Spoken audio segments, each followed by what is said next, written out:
It's one thing to listen to doom and gloom about food and fertilizer shortages, skyrocketing prices, the cost of living, or your job being outsourced overseas or eliminated due to automation. It's quite another thing to hear practical, immediately actionable advice from experts who can help you reduce the fear, anxiety, and burden of these problems. Tune in now to the Surviving Hard Times podcast from the Finding Genius Foundation with Richard Jacobs.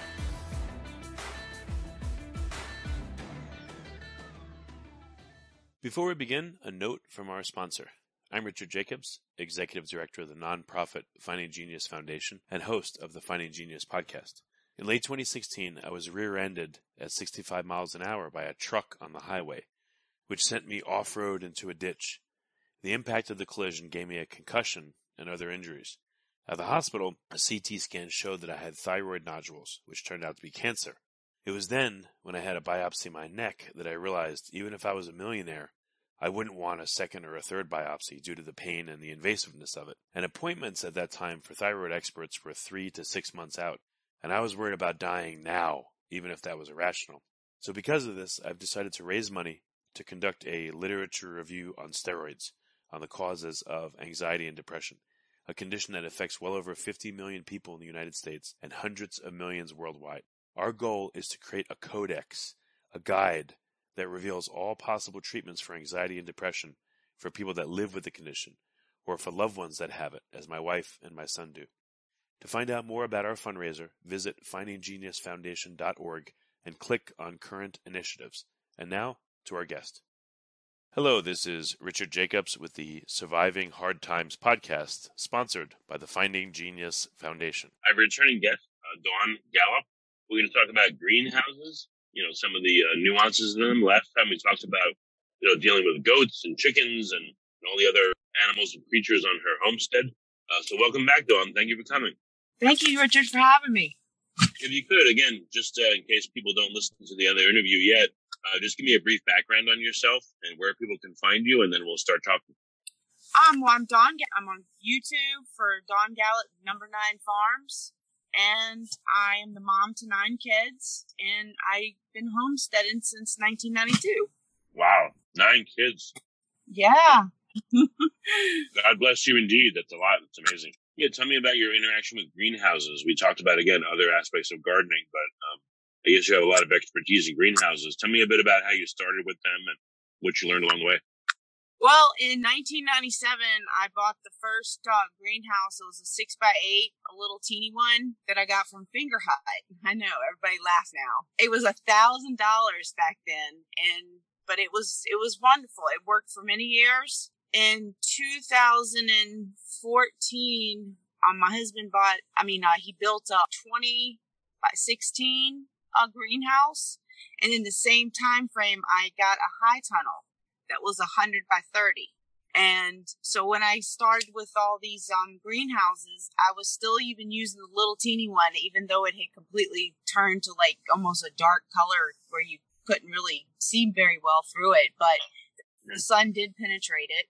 But the one we built, the first one was made with polycarbonate, and then the high tunnel was made with plastic. Okay. Well, I guess one big question is, so like I live in Texas. A lot of the year, the cold is not the problem. The heat is the problem.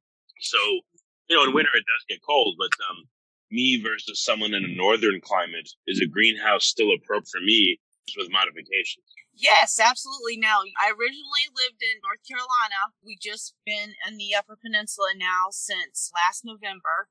So with the greenhouses, what you will notice is a lot of times when you're going to want to have a shade cloth, especially where you're at. And so the shade cloth, we had 70% in North Carolina. And it worked amazing. So the shade cloth has a percentage associated with it, and that's the percentage of the sun that it lets through or blocks, or right. How is shade cloth rated? Well, exactly, 70%. So it's blocking out 70% of the sunlight. So when I had a lot of tomatoes in there.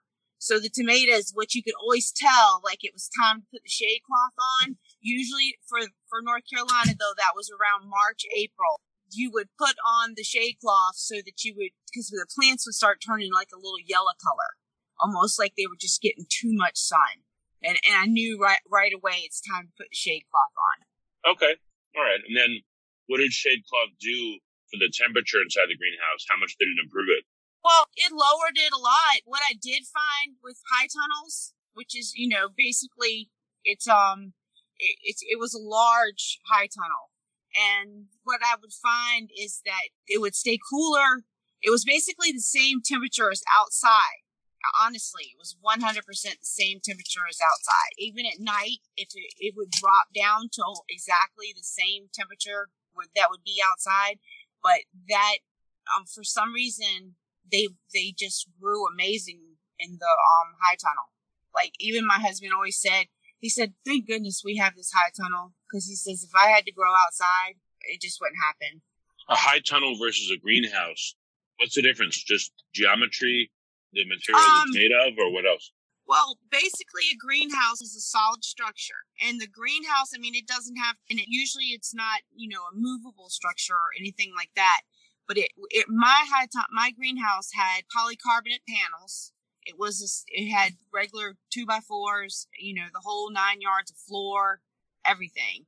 And so what would happen is, even though we had the fans in it and, vents, it would get so hot, it would be 120 degrees, say, come June, July.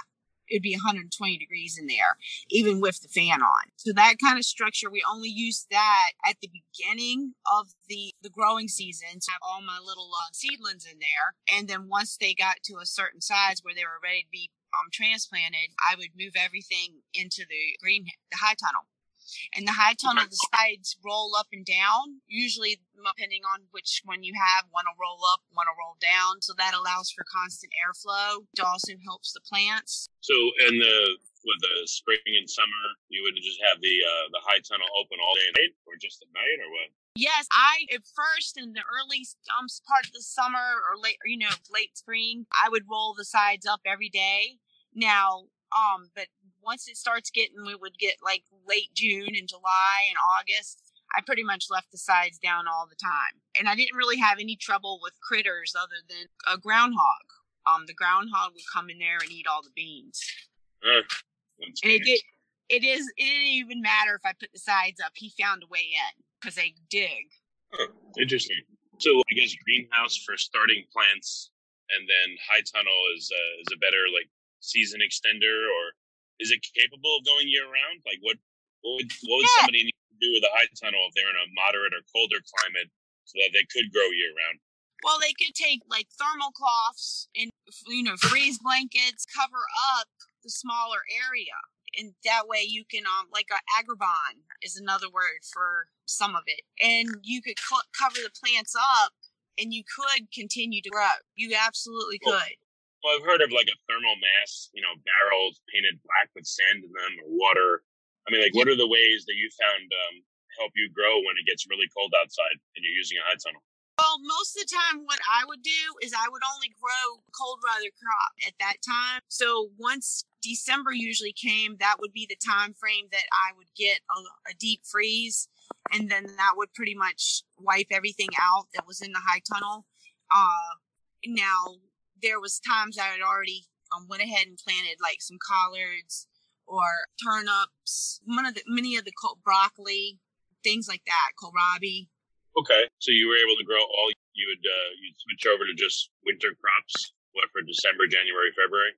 Yeah, I would plant them a little bit before that time frame, but that's when I would go ahead and if I didn't plant something in the high tunnel, like the cold weather crops, that's when December would come around, and that's usually when we would have the real hard freeze. The first freeze wouldn't really matter, but when you got one of those hard, deep ones, it did matter. Because like I say, most of the time the temperature would be the same temperature inside the high tunnel as it was outside.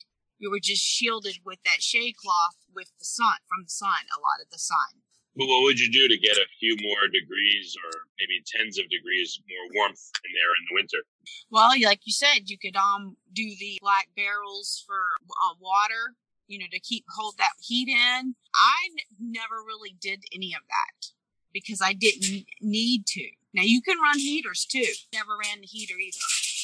We did run fans. For people that run heaters, is it crazy expensive, or is it not too bad to just run heaters? And do you run them all day, all night, or you just run them at night, or what do you do? Yes, it is expensive, especially if you have to use electric. There are pane heaters, and that's what I have now. It's called a hot dog heater that I do have in the greenhouse that I have now. Okay, so the best way you found is, first plant cold weather crops, and then for a little bit of extra warmth, what is the cheapest and easiest way that you found to help out, a high tunnel so the crops can survive? As far as agribon cloth, I would put blankets over everything.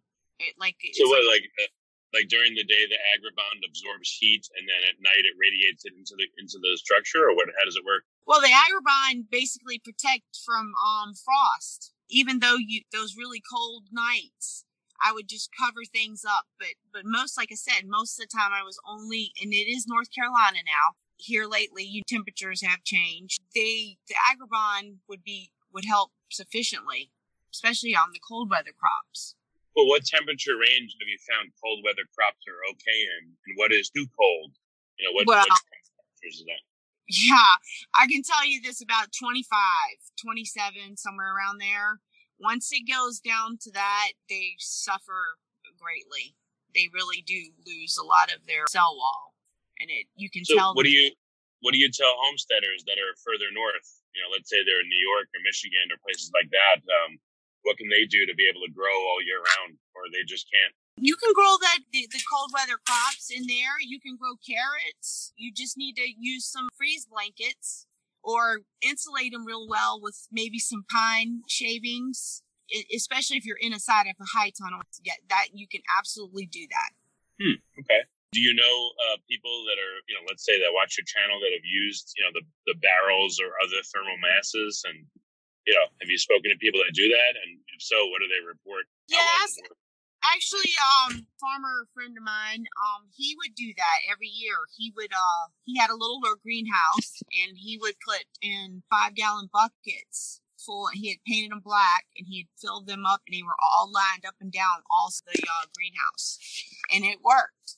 He would also put like his ducks and stuff in there too, like smaller ones, like when they were little. Oh, okay. It was like incubators, you mean, or what? Well, no. Where they would go at night? Yeah, just like a place for them to be because they're out of the harsh weather. So it would they would be smaller, because like I said, his greenhouse was only maybe about 12 by 15 maybe. Oh, okay. I see what you mean. So what other, by working with high tunnels and greenhouses, what else have you learned that's really important for people that are first, when someone gets their first high tunnel, someone that's listening, what are some things that they should watch for to help make sure they're successful? Watch for, when you first start out, of course, you're gung-ho, everything, you're going to get everything planted in the ground is what I did was the first time I was like, everything planted in the ground.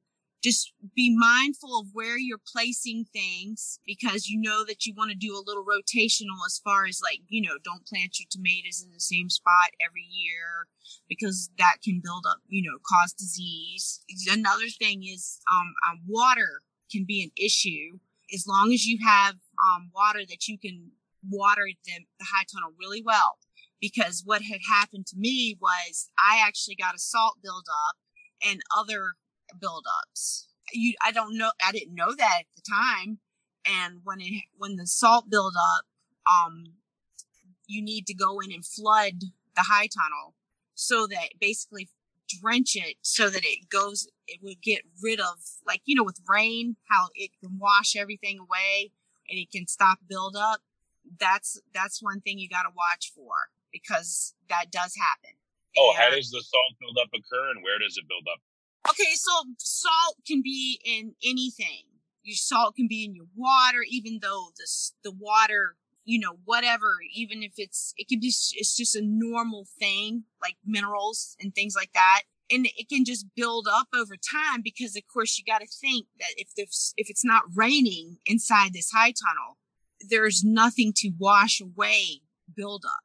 So okay, so if you're using high mineral content water to water the plants, it's gonna leave residue and build up all over the place with scale inside the tunnel.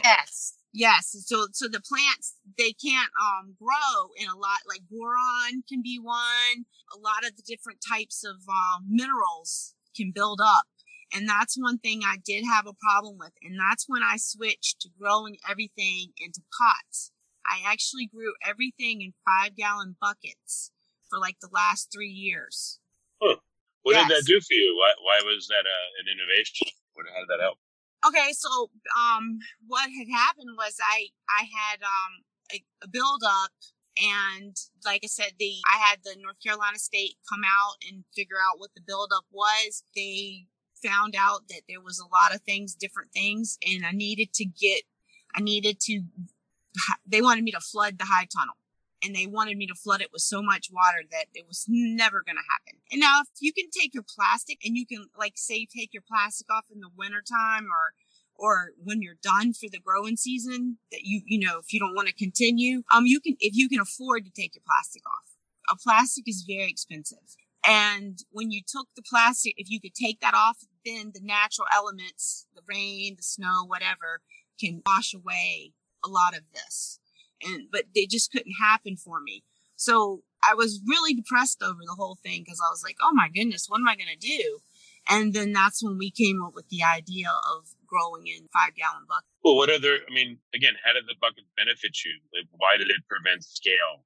What did it do that just going in the ground didn't do in beds? Okay, so every year I would use compost and soil that I would get like new bags of soil, or I'd have a delivery of compost, or different things like that. So I would mix my own soil up, and I'd put in the 5-gallon bucket, and then I would put the tomatoes in, because I did mostly tomatoes and peppers for production as far as selling at the farmer's market. So I had all these tomatoes and the 5-gallon buckets. Then that way too, the plant was right there in this 5-gallon bucket, a lot more easier controlled. We were able to string them up at the top of the high tunnel. It worked amazing, honestly. Did it use less soil? Did it require less compost? Because I guess what it would do is it allow you to have a deeper bed, in the bucket, but you wouldn't have to use as much soil laterally. So do you think it saved you on soil and compost usage and all that? Yes, absolutely it did. And so basically we would put like 5 or 6 holes in the bottom. So my tomatoes would be 16 foot tall. Okay, so 16 foot high. Really? Wow. Yeah, absolutely. And they would the tomatoes would penetrate past the buckets. They would grow outside the bucket, and they would go into the high tunnel, ground, which didn't really affect it because, I guess it wasn't getting the concentration of it as it normally would if we did when we had planted things into the ground itself. I grew tomatoes years ago in like a grow tent, and they took over. I mean, when you grow tomatoes with other stuff, like they're greedy. They would choke out everything else with their roots, and I mean, they were everywhere. It was crazy. They're super aggressive from what I saw. Yeah, I don't know. I just love tomatoes. I love everything about growing a tomato. Well, they're very popular, yeah. I just noticed, like I said, they were crazy aggressive, but it was pretty cool. Okay, so you did that in bucket watering. If you had a plant in a bucket, would it need less water? Because again, it's spread over more vertical soil profile than horizontal. Well, no. A lot of times I needed to water more off. So what I would normally do is I go first thing in the morning. I would water everything in the high tunnel. And then after that, I would probably usually sometimes go back in water, because a lot of times once that root ball had completely just basically went through the entire soil, it was nothing left. It needed more water to keep sustaining its life. Okay. Interesting. I guess that's an unexpected trade-off. Would you put any structures in the bucket? Like, was there to allow drainage? Did you put more granular media in the bottom half and soil in the top half? Like, is there any nuance to, again, what goes into the bucket besides the plant? You talking about nutrients and stuff like that? Or maybe what I pictured is, what if I had a 5-gallon bucket and I poked a few holes in the bottom so stuff could drain out, and I put maybe medium-sized pebbles in the bottom half, and then soil on top of them, and then the plant it in the soil. Would that be any benefit to me versus just filling it up with soil? No, we never put the rocks in there because honestly, I didn't see a difference of doing that. It could, I guess you could put a piece of like the agribond down in the bottom, put the rocks down there, and then that way the excess could drain through the holes, and then you wouldn't lose any of your rocks. You could do that because I have done that before, but I didn't really see no difference as far as that. Any of the crops you planted didn't do well in buckets for some reason, or do they all do just fine? Everything did really well. I mean, I even did eggplants in the buckets. I rock. You know what's cool about having everything in buckets is you can move them around. Like if for some reason you have a plant that's starting to obscure another, maybe you move the one that's getting obscured to the edge of the high tunnel, or one that's more temperature sensitive, you move into the interior. Or if a plant is bending one way too much, you can turn the bucket and then the sunlight will hit it in a different way. So I don't know if you played with any of that, but it seems like that would be another benefit to doing this. Yes, absolutely. It sure was. The only thing is once these tomatoes, got 16 foot tall and stuff, they were hard to move around. Even though I was trimming them up and everything, they were still hard to move around. We did do that. What about disease? Does buckets help segregate against disease? Because, multiple plants are not in the same body of soil. They stop at the edge of the bucket for the most part. So did you notice any help there? Well, aphids was a problem no matter what. At high tunnels, there's like two things that I noticed that can be extreme problems. Aphids and spider mites. Spider mites, oh my gosh, they love a high tunnel. What do you think that is?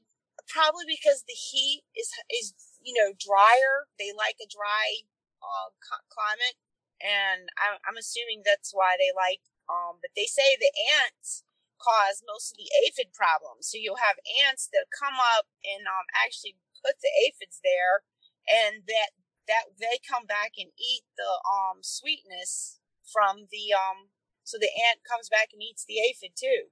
It'd be funny if you sang and you said spider mites, does whatever a spider might. Anyway, bad joke. Yeah. That's what I was thinking of. Yeah. Well, very good. Horrible.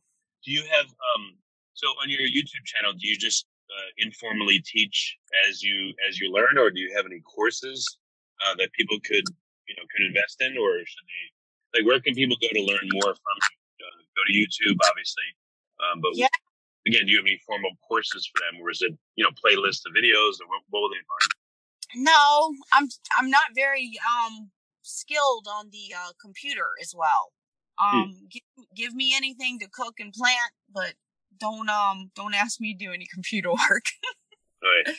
Well, no problem. So, all right. So what's the name of your YouTube channel again, so people can find it and watch your content? Where can they go? It's Dawn Gallop at number 9 Farms. And Gallop is Gallop, right? Okay, and Dawn, Dawn. I just want to make sure because I pronounce names one way, you pronounce it the right way, obviously your way. But for listeners, they may not be able to hear, so that's why I mentioned it. So, okay. Well, Dawn, thanks for coming back again. You definitely have a wealth of knowledge, and what's really cool is you tried lots of things. So that's one big reason I enjoy talking to you is you're not afraid, and you've had good and bad experiences with a lot of stuff, and I think listeners really will appreciate that. So thank you for coming and doing this podcast again. Okay, well, thank you, Richard. Talk to you soon. Before you stop listening, ask yourself, what are 1 or 2 useful things you heard on this podcast that can help you overcome food and fertilizer shortages, skyrocketing prices, the cost of living, or your job being outsourced overseas or eliminated due to automation? Please like and subscribe and tell your friends and family about the Surviving Hard Times podcast. We're all going to need help now and in the near future.